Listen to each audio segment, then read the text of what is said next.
कानपुर बुंदेलखंड में आने वाली 10 सीटों में से भारतीय जनता पार्टी उसकी आधी यानी 5 सीटों पर जीत दर्ज कर सकी, जबकि 2019 के चुनाव में भाजपा ने सभी 10 सीटों पर जीत दर्ज की थी। महोबा, हमीरपुर, बांदा, चित्रकूट व जालौन की सीटों पर सपा ने विजय हासिल की। भाजपा के इस किले को गिराने में विपक्ष को 10 साल का वक्त लग गया। जालौन में केंद्रीय मंत्री भानु प्रताप वर्मा तो फतेहपुर में साध्वी निरंजन ज्योति की हार से उनकी हैट्रिक को गहरा धक्का लगा है। भाजपा के लिए राहत की बात यह रही कि उसके 6 में से 3 सांसद अपनी साख बचाने में कामयाब रहे। अकबरपुर, फर्रुखाबाद और उन्नाव में भाजपा प्रत्याशियों ने लगातार तीसरी बार जीत दर्ज की। मोदी का परिवार नारे के साथ कानपुर बुंदेलखंड क्षेत्र की 10 में से 9 लोकसभा सीटों पर भाजपा लगातार तीसरी जीत दर्ज करने के लिए जोर लगा रही थी। इनमें से 4 सीटों पर तो उसे कामयाबी मिली, लेकिन 5 सीटें उसकी झोली से सरक गईं। इनमें इटावा, बांदा, फतेहपुर, हमीरपुर, जालौन संसदीय सीट शामिल है।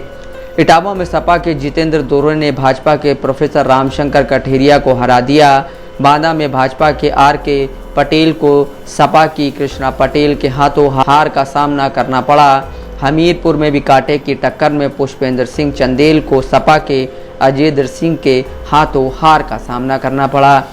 फतेहपुर सीट से लगातार 2 बार से चुनाव जीत रही केंद्रीय मंत्री साध्वी निरंजन ज्योति के सामने सपा के पूर्व प्रदेश उपाध्यक्ष नरेश उत्तम पटेल ने तगड़ी चुनौती देते हुए उन्हें क्लीन बोल्ड कर दिया।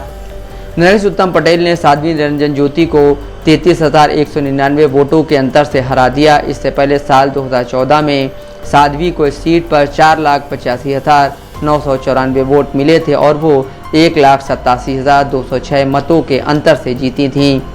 इसी तरह जालौन लोकसभा सीट पर केंद्रीय मंत्री व भाजपा प्रत्याशी भानु प्रताप वर्मा का हैट्रिक का सपना भी चकनाचूर हो गया।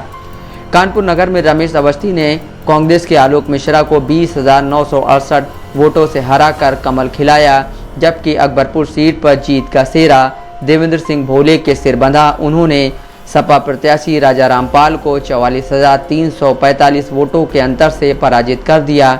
भाजपा यहां तीसरी बार कमल खिलाने में कामयाब रही। कन्नौज में अखिलेश यादव ने 2.25 लाख से ज़्यादा मतों के अंतर से भाजपा प्रत्याशी को मात दी।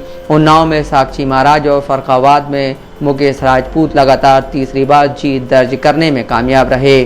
पहली बार चुनावी मैदान में उतरे इटावा से जितेंद्र दोरे, फतेहपुर से नरेश उत्तम पटेल, जालौन से नारायण दास अहिरवार, कानपुर से रमेश अवस्थी और बांदा से कृष्णा पटेल भी संसद तक पहुंचने में कामयाब रहे। कानपुर और अकबरपुर लोकसभा सीट पर भाजपा ने लगातार तीसरी बार जीत दर्ज की है। कानपुर नगर सीट पर विपक्ष से कांग्रेस मजबूत दौड़ में थी, जबकि अकबरपुर में पहली बार सपा ने मजबूत बढ़त बनाई, लेकिन अंत में हार का सामना करना पड़ा। Abhijit Ganguly, Dastak live news.